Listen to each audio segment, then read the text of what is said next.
meu amigo, olá meu irmão, pregar o Evangelho com mais um vídeo.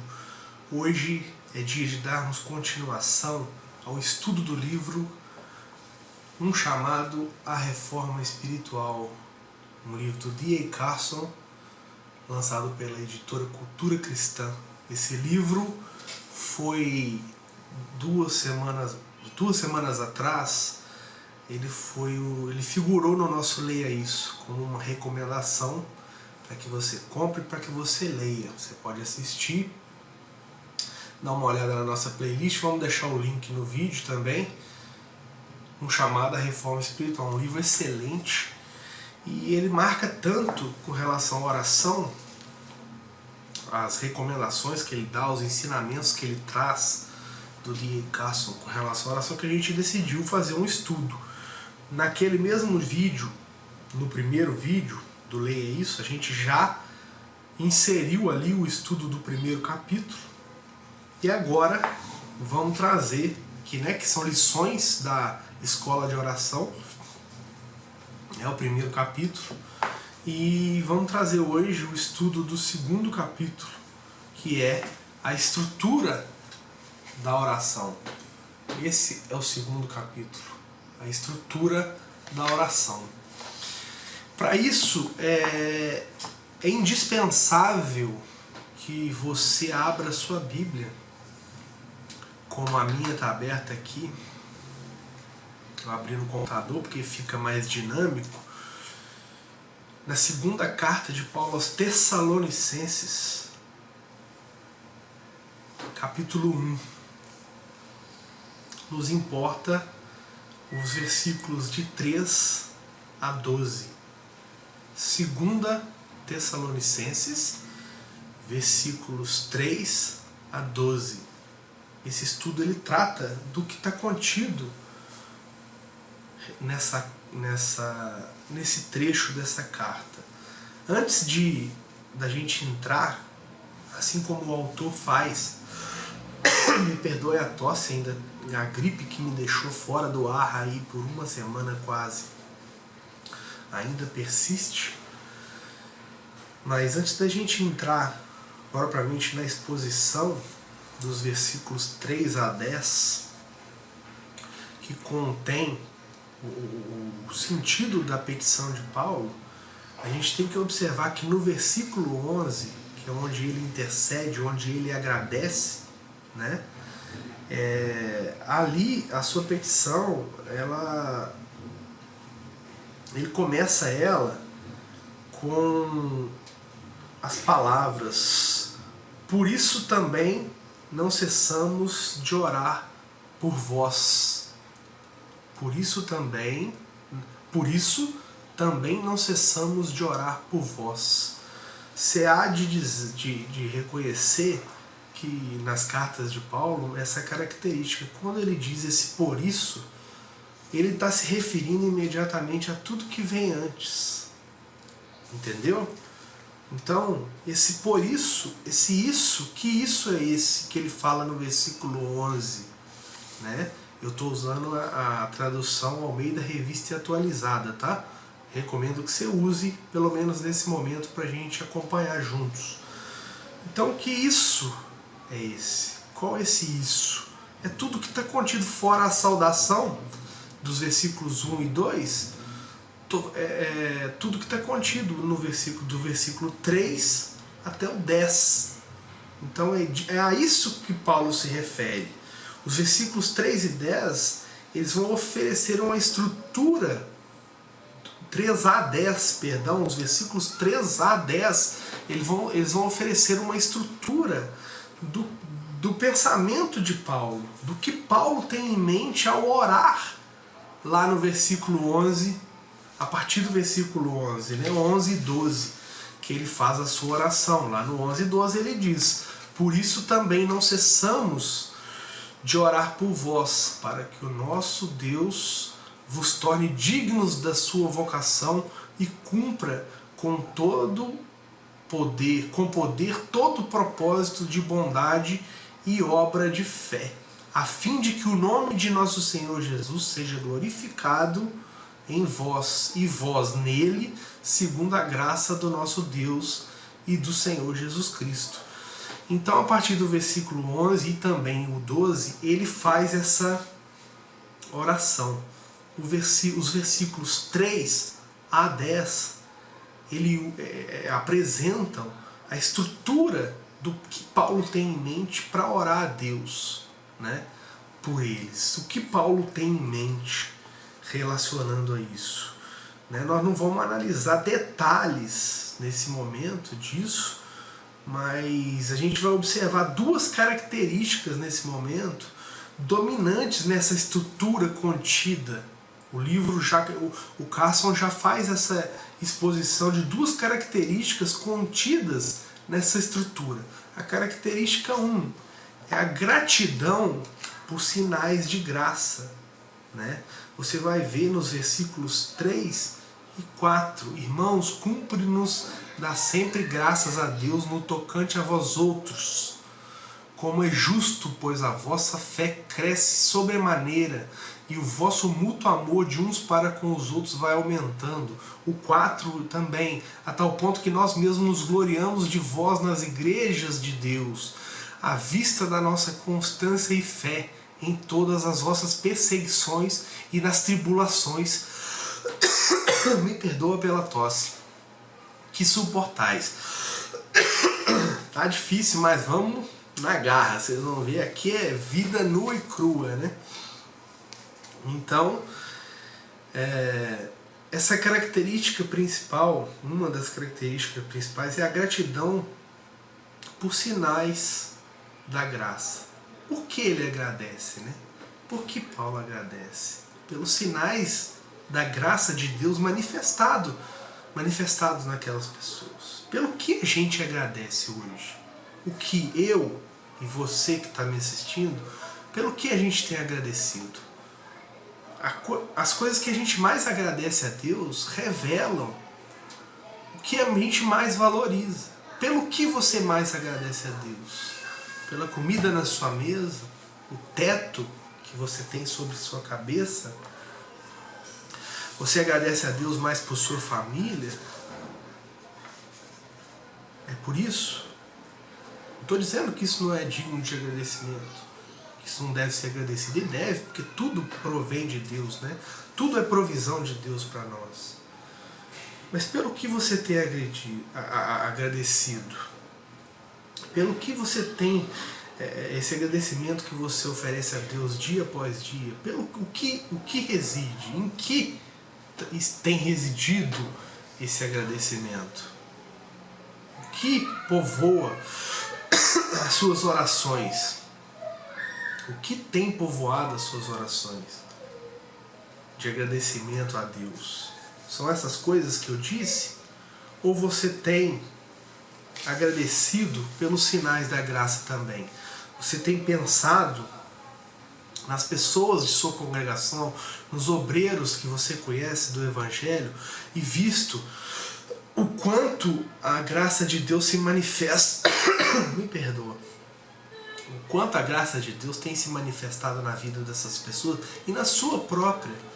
Você tem agradecido pelo perdão que há em Jesus Cristo?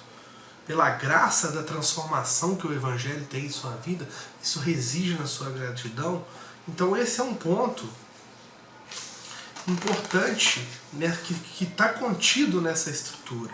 Essa estrutura de 3 a 10. E ele se divide, o Carson vai dividir esse ponto, a gente vai falar do segundo depois. O ponto 1, o ponto primeiro, é a gratidão por sinais da graça. Então ele vai dividir isso aqui. O ponto 1, ele diz que Paulo agradece porque a fé dos seus leitores estava crescendo. Então, cumpre-nos dar graça sempre a Deus. Cumpre-nos dar graças, dar sempre graças a Deus. Versículo 3. Então Paulo agradece porque a fé dos seus leitores crescia. Como é justo, pois a vossa fé cresce sobremaneira, e o vosso mútuo amor de uns para com os outros vai aumentando. Então Paulo agradece pela fé crescente daquele povo tessalonicense, daqueles crentes lá de Tessalônica. Ele agradece a Deus por isso. Está contido. Esse é um dos sinais da graça. É a fé crescente. Que grande sinal da graça de Deus na vida da pessoa. A fé crescente. A fé crescente em Deus, em Jesus Cristo. Então Paulo agradece por isso. Pois vossa fé cresce sobremaneira. Vossa fé cresce sobremaneira. O segundo ponto, aqui dentro desse primeiro, o segundo item dentro deste primeiro ponto, que são os sinais da graça, Paulo dá graças porque o amor deles estava aumentando. Pois vossa fé cresce, ele começa. E o vosso mútuo amor, versículo 3, acompanha comigo, e o vosso mútuo amor de uns para com os outros vai aumentando. Então, o segundo item desses sinais da graça, pelo qual Paulo agradece, é o aumento do amor daqueles cristãos. O amor que Paulo em outro momento diz que é maior do que todos os dons, está acima de todos os dons. Sem amor nada vale. Então aquele mútuo amor, um amor mútuo, um amor de uns para com os outros, um amor dentro daquela congregação, dentro daquela comunidade cristã, ele aumentava. Eu não estou dizendo de um amor que você sente pelos colegas de trabalho, do amor que você sente pelo vizinho que você combina. Eu não estou dizendo pelos membros do seu time de basquete, ou time de futebol que você joga, onde você tem afinidade, um certo nível de amor, e é isso que o Cássio expõe aqui, mas não, é o amor cristão, o amor pelos irmãos, o amor dentro da comunidade cristã. Então Paulo agradece por aquele mútuo amor dos tessalonicenses estar aumentando. É isso que ele complementa nesse versículo 3. O vosso mútuo amor de uns para com os outros vai aumentando, a tal ponto que nós mesmos nos gloriamos de vós nas igrejas de Deus. Veja só, Paulo se gloria, não se gloriar no sentido de olha o que eu consegui lá em Tessalônica, não, mas se gloriar do que Deus vem realizando lá em Tessalônica. Isso é glória para o crente, o que Deus vem realizando naquele ponto. Então a linha de pensamento de Paulo é agradecer por aquele mútuo amor que vai aumentando. E ele se gloria disso em suas visitas a outras igrejas. Veja como é, né? Idealmente a igreja é diferente, ela como o Carson traz aqui, ele é composta de pessoas tão diferentes quanto possível.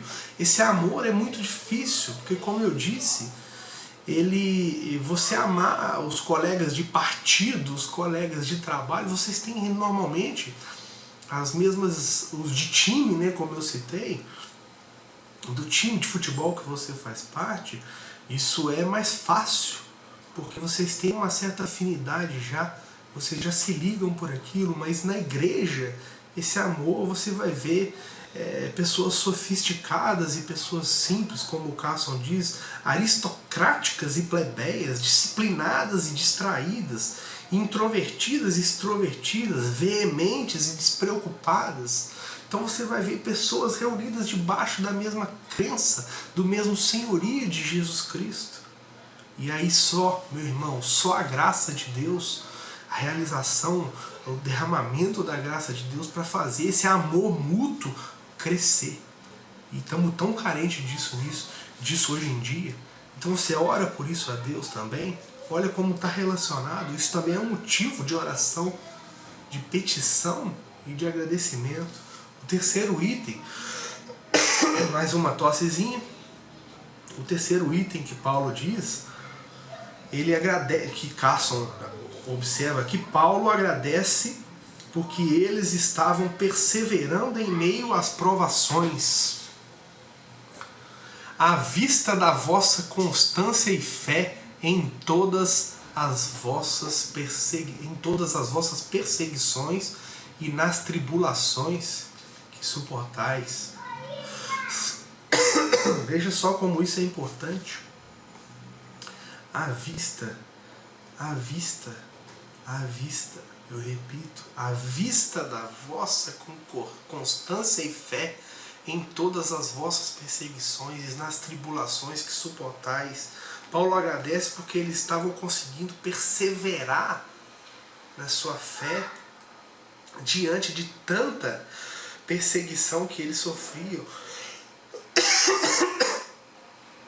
É uma forma levemente diferente das duas outras, mas ainda é inconfundível que ela pertence à nossa argumentação. A gente vê que Paulo agradece não é exclusivamente algo particular, como se fosse algo que ele estivesse fazendo dentro do seu gabinete, não. Pelo fato da fé e o amor dos Tessalonicenses ter aumentado, eles eram espiritualmente fortes o bastante para perseverar. O aumento da fé, que a gente falou no item 1, e o amor que aumentava, o amor mútuo que aumentava, seriam de base que Deus dava para que eles perseverassem diante das perseguições, das provações e das tribulações que eles estavam suportando, né? Então, Paulo agradece por isso. E assim, pelo que agradecemos a Deus, ele pergunta, o Cássio pergunta, né? Pelo que Paulo ele nos incita lá em Colossenses 3:1 a buscar as coisas do alto, o que a gente estima, o que tem a ver isso que a gente citou aqui até agora com a nossa oração. Se a gente vai desenvolver uma oração de acordo com a estrutura do que Paulo, e o objetivo aqui desse livro é isso, vou mostrar o livro de novo, né? O objetivo é isso. Então, ver que Paulo não estava agradecendo por qualquer maturidade cristã, mas pela manifestação viva da graça de Deus naquele povo, né? Pelo que, vê a pergunta aqui para terminar esse item, pelo que você tem agradecido a Deus? Qual é a sua razão de agradecer a Deus? Ultimamente, pelo que você tem agradecido, né? Me perdoa de novo. Você tem agradecido pelos membros da igreja, como eu já falei? Você já listou, fez uma lista dos membros que demonstram sinais da graça de Deus na sua congregação? De obreiros que você conhece? Pode ser da internet, de livros, propriamente de livros ou de conferências, brasileiros ou estrangeiros, que você vê que Deus tem utilizado aquela pessoa, aquele obreiro, para edificar a sua igreja, ou para angariar novos membros para a sua igreja, né? Novos convertidos. Você já orou por essa pessoa, por esses sinais? Você já agradeceu por isso? Ou o seu agradecimento a Deus é: meu Pai, muito obrigado pelo alimento, muito obrigado pelo teto, muito obrigado pela saúde, muito obrigado pela cura. É isso que você tem valorizado somente? Então, aqui Cássio nos dá um exemplo de que Paulo valoriza os sinais da graça manifestados. Em seguida, o D.A. Carson vai trazer para a gente o seguinte: o segundo ponto dessa estrutura contida entre os versículos 3 e 10 que a gente está estudando. Então, entre os 3 e 10, o primeiro ponto foi o que a gente dividido em 3 itens. Foi a gratidão pelos sinais da graça. Recapitulando, né? Ele agradece pela fé que crescia, pelo amor mútuo que aumentava e pela perseverança em meio às provações. E agora o ponto 2 que ele vai usar é a confiança na perspectiva da salvação. O que é isso? Essa fidelidade que os tessalonicenses mostravam durante a provação e a fidelidade pela qual Paulo acabou de agradecer ela constitui um sinal evidente do reto juízo de Deus, como está escrito no versículo 5. Veja lá no versículo 5. Sinal evidente do reto juízo de Deus, para que sejais considerados dignos do reino de Deus, pelo qual com efeito estáis sofrendo. Então ele não está dizendo que o que eles estão... O fato deles suportarem a provação vai garantir, essa perseverança garante, serve como um ticket de entrada para o reino de Deus. Não é isso que está dizendo aqui. Veja bem, ele está dizendo que essa perseverança é um sinal de que eles já têm direitos. Quem garantiu esse direito? Cristo Jesus na cruz, né? Então essa perseverança é um sinal, veja como Paulo expõe, é um sinal do reto juízo, sinal evidente do versículo 5, sinal evidente do reto juízo de Deus, para que sejais considerados dignos do reino de Deus, pelo qual com efeito estáis sofrendo. Eles estão sofrendo pelo reino. E essa perseverança diante desse sofrimento é um sinal de que eles têm direito a esse reino. Não é essa perseverança que garante. Ao contrário do que muitos pensam, a perseverança dos santos não garante a entrada dele. Ela é a garantia de que eles já estão dentro do reino. Entendeu? De que eles já fazem parte do reino de Deus porque foram salvos por Cristo. E Paulo agradece aqui por isso. Ele aborda aqui agora, o Carson traz a abordagem de Paulo, dessa confiança na perspectiva da justificação, que é o quê? Vamos dividir também em dois itens dessa ideia de Paulo, esses dois temas que Paulo aborda, que são o reino de Deus, e aqui nesse contexto é o último reino mesmo, é o reino consumado, é o reino após a vinda de Cristo, né? Sem contendas, é o triunfo final no novo céu e nova terra. Aqui o que é falado é isso.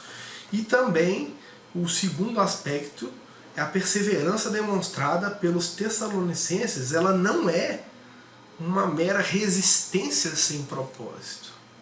Então Paulo argumenta isso. E Carson observa isso, observa esses argumentos.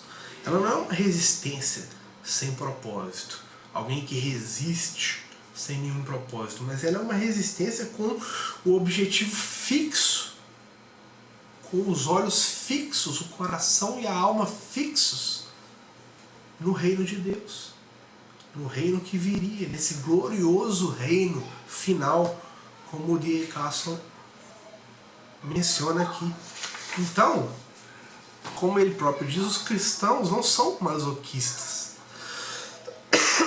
Eles não querem sofrer porque eles têm uma crença estúpida de que o sofrimento é bom, que o sofrimento garante algo, de que a penitência garante algo. Eles estão preparados para sofrer, para perseverar, porque eles mantêm os olhos na recompensa já dada, já garantida, que é o reino de Deus, que é a grande herança que está preparada para nós, como Pedro nos ensina na sua primeira carta. Então, assim, ambos os temas aqui que a gente descreveu levam ao objetivo, ao próprio objetivo cristão. Esse objetivo é o que Paulo, é o assunto de Paulo nesses versículos que a gente vai ver em seguida. Os objetivos. Paulo não focaliza o céu por si mesmo. Ao contrário, ele focaliza no que o início do novo céu e da nova terra significam para os crentes. E para aqueles também que se opõem aos crentes, que se opõem ao Evangelho. Então é isso que é a perspectiva da justificação. O que quer dizer para o crente o início do novo céu? E o que quer dizer para o incrédulo o início do novo céu e da nova terra? Para os crentes, item 1, haverá justificação, se de fato é justo para com Deus que ele dê em paga tribulação aos que vos atribulam, e a vós outros. Versículo 6, vamos repetir, porque eu não mencionei o versículo. Se de fato é justo para com Deus que ele dê em paga tribulação aos que vos atribulam, e a vós outros, versículo 7, e a vós outros que sois atribulados, alívio juntamente conosco, quando do céu se manifestar o Senhor Jesus com os anjos do seu poder, em chama de fogo, versículo 8, tomando vingança contra os que não conhecem a Deus e contra os que não obedecem ao Evangelho de nosso Senhor Jesus. Estes sofrerão penalidade de eterna destruição, banidos da face do Senhor e da glória do seu poder, quando vier para ser glorificado nos seus santos e ser admirados em todos os que creram. Veja a importância aqui também, abrindo um gancho para o vaso da desonra e o vaso da honra. Veja o que diz: quando vier para ser glorificado nos seus santos. Jesus Cristo nosso Senhor vai ser glorificado nos seus santos que ele salvou. Entendeu? E aí ser admirados em todos os que creram. Ser admirado em todos os que creram. Versículo 10. Naquele dia, porquanto foi crido entre vós o nosso testemunho, Paulo diz.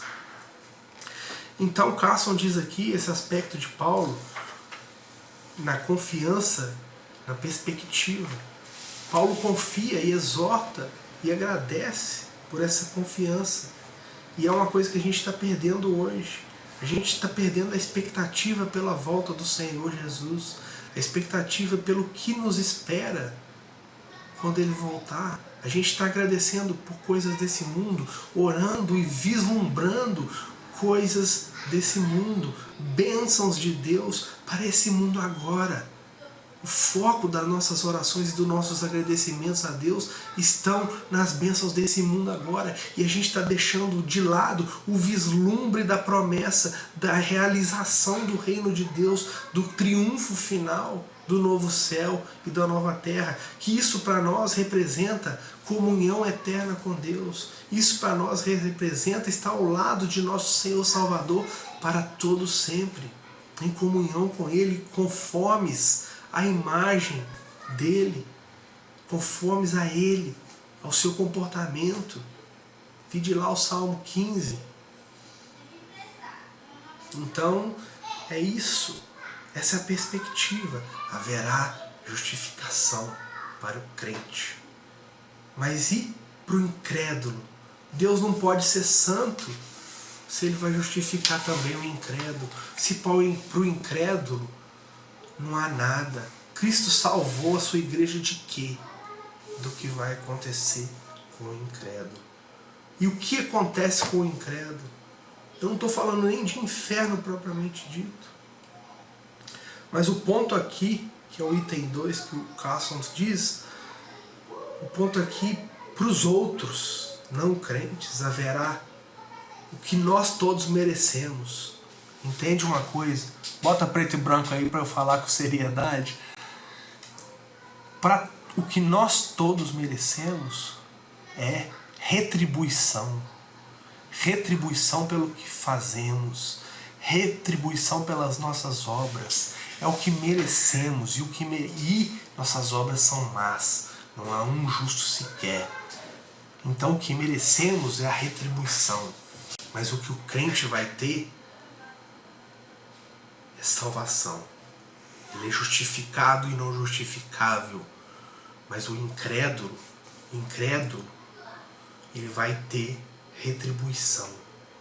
Se de fato é justo para com Deus que ele dê em paga tribulação aos que vos atribulam, quando do céu se manifestar o Senhor Jesus com os anjos do seu poder, haverá tribulação para os que atribulam a igreja de Deus, para os incrédulos, para os descrentes, haverá a retribuição.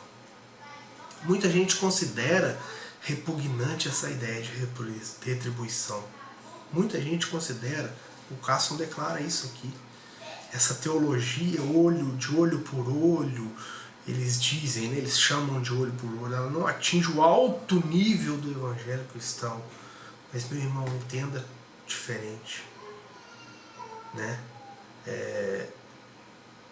A graça reina e o perdão toma o lugar da vingança somente para o crente. Somente para aquele que foi lavado e remido pelo sangue do Cordeiro. Somente para o crente. A retribuição para o incrédulo vai acontecer. Ela vai acontecer. Ela vai acontecer. A retribuição vai acontecer e Cristo é glorificado nessa retribuição. Que justiça haveria? Que integridade haveria? Que correção de Deus haveria em Ele perdoar o incrédulo, se Ele mesmo define que o perdão é por Jesus Cristo? No versículo 10 de Isaías 53, está dito: a Ele agradou o moê-lo. Esse é o versículo chave daquele capítulo. Ao Senhor agradou o moê-lo. Deus define que o perdão vem por Cristo. E aqueles que rejeitam Cristo não têm o perdão.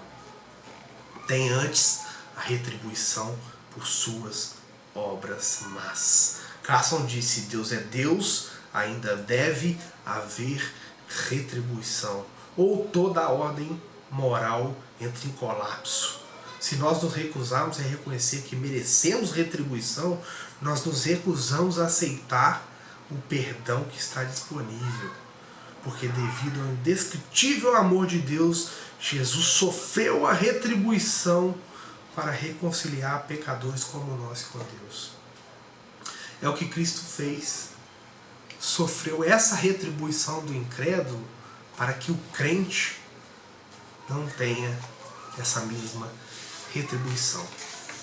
Então, esse outro aspecto de Paulo relacionado à confiança da justificação, nessa perspectiva vindoura, é outra coisa que Paulo traz aqui, né? Que ele traz as orações e que a igreja, infelizmente, vem perdendo.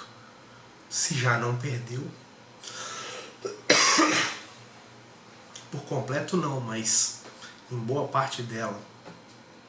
Então, essa perspectiva de que Cristo vem, Maranata, vem Senhor Jesus, Cristo vem, e para nós crentes é justificação. É justificação porque Cristo teve a retribuição por nossos pecados.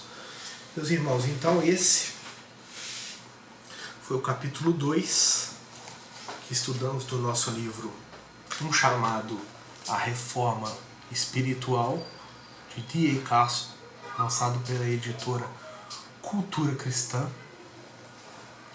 Nós vamos fazer o estudo semanal, vamos trazer estudo, ele é mais demorado, são vídeos mais demorados, mas você pausa, vê com calma, acompanha. Se você puder comprar o livro, é melhor, mas não deixe de ter a sua Bíblia aberta, porque a gente vai fazer esse estudo bem, ele é expositivo, né? O Carson brilhantemente traz esse livro com exposições que ele fez. São 12 capítulos no total. Nós vimos agora o segundo capítulo. Semana que vem veremos o capítulo 3, que são as petições dignas. E ele vai continuar aqui na segunda carta aos Tessalonicenses, capítulo 1, versículos 1 a 12. Ele vai continuar com esse mesmo texto e ver tratar das petições dignas, é o título do capítulo. Então, se você puder dar uma lida para a semana que vem a gente ver esse texto, é melhor, estude, para que a hora que chegar no nosso estudo a gente possa estar mais entrosado. O que eu falar você já está com o gatilho mais feito, Vamos colocar sempre, procurar colocar alguns trechos, não do livro propriamente, mas da Bíblia que a gente cita aqui no vídeo. E convida quem você quiser, quem você puder, para assistir o vídeo com você, para vocês estudarem com a gente. O objetivo é a edificação mútua, né? A gente aqui aprende bastante lendo e trazendo esse conteúdo no vídeo. E eu espero você na semana que vem para mais um vídeo, sempre às quintas-feiras. Esse vídeo vai ser publicado, já definimos agora. Eu tinha me esquecido quando comecei a gravar, mas eu já tinha definido para quinta-feira vai ser a gravação vai ser a publicação desse vídeo, né? Então toda quinta, como hoje, você vai estar assistindo, tá assistindo é gerundismo errado. Você vai assistir toda quinta, assim espero, os estudos. A gente pretende sempre manter essa sessão com estudos, vamos ver se a gente consegue. Estou aberto a sugestões. Se eu estou correndo, a gente vai mais devagar. Se eu estou devagar, a gente vai mais rápido. Se precisa de mais detalhe, deixa seu comentário, tá? Opine, compartilhe esse vídeo. Ele é para edificação da igreja. Me perdoe novamente pelas minhas tosses constantes, mas eu me recusei a ficar uma segunda semana de molho. Então eu tô rouco e tossindo, mesmo durante o vídeo, mas para que passar o que a gente não é, né? E se inscreva no canal Pregai o Evangelho, acesse o site pregaioevangelho.com.br, uma série de conteúdos interessantes, conteúdos atuais, traduções de artigos estrangeiros que a gente vai trazer para você. Se inscreve no canal e marca o sininho. Não esquece de marcar o sininho, senão você não recebe a notificação de que um novo vídeo foi postado, tá? Compartilhe o vídeo nas redes sociais. Vamos acompanhar esse estudo, que esse livro é esplêndido. Compre o livro, porque a leitura do livro vai te proporcionar muito mais do que o nosso vídeo vai conseguir, né? Então eu recomendo fortemente que você adquira lá na Cultura Cristã. Adquira esse livro, ele é barato, ou em outro lugar, né? Compre o livro, você vai tirar muito mais proveito, tá? Do que está aqui, do grande conteúdo que está aqui. São 200 e poucas páginas, 237 páginas que você tem de conteúdo relacionado a essas exposições do D.A. Carson, um chamado à reforma espiritual. Fica com a gente, tá? Semana que vem tem mais. Vamos continuar o estudo. Que Deus te abençoe, a você, toda a sua família. Pregai o Evangelho sempre aqui com você. Fica com Deus. Até mais.